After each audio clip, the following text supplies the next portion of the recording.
as Dwight Eisenhower, who is often mischaracterized as believing that nuclear weapons were just another weapon to be used, realized early on in the atomic age, a nuclear war is unwinnable.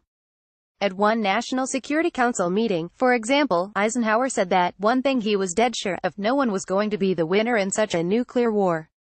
The destruction might be such that we might have ultimately to go back to bows and arrows. By the end of his presidency, he had grown so gloomy as to declare that, if war occurs, you might as well go out and shoot everyone you see and then shoot yourself. World War II was the most destructive war in human history. Consider that a conservative estimate of World War II fatalities is 60 million people, or roughly 3% of the world's population at the time.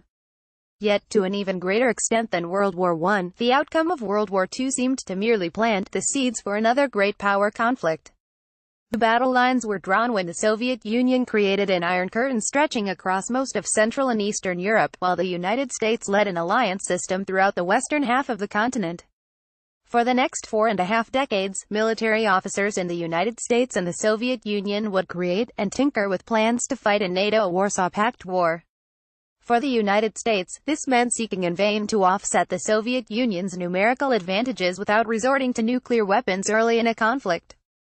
This first appeared in 2015, although successive U.S.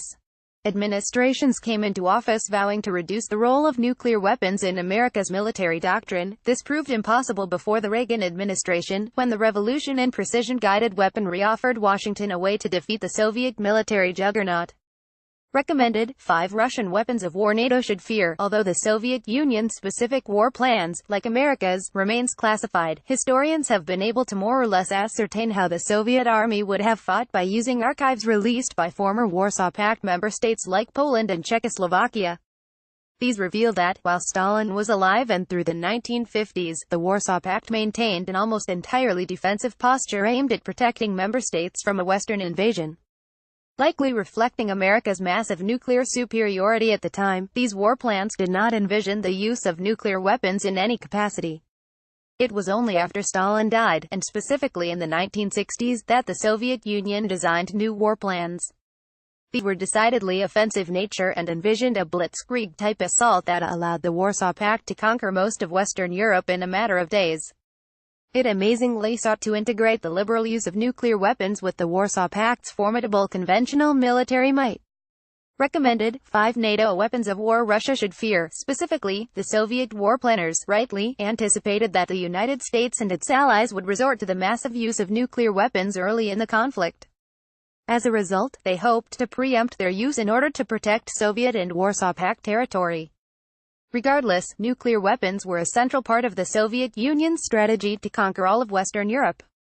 As War is Boring has pointed out, on the Northern Front alone, Warsaw Pact plans called for 189 nuclear weapons, 177 missiles and 12 bombs ranging in yield from 5 kilotons, roughly a quarter the size of the bomb dropped on Hiroshima, to 500 kilotons. Additional nuclear weapons would have been used in the central and southern fronts as well.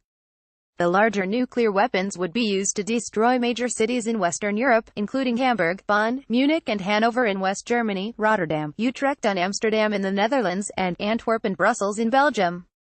Recommended 5 Russian weapons of war America should fear. No fewer than 2 nuclear weapons would have been used to destroy Copenhagen, and 5 nuclear weapons in total would have been unleashed on Denmark as well. A number of Italian cities would be targeted as well. Even Austria, which was a neutral country in the Cold War, would not be spared from atomic destruction. Soviet war plans called for dropping to 500 kiloton nuclear weapons on Vienna. Beyond trying to destroy major cities and population centers, the Soviet Union's war plans called for making liberal use of tactical nuclear weapons against NATO military targets.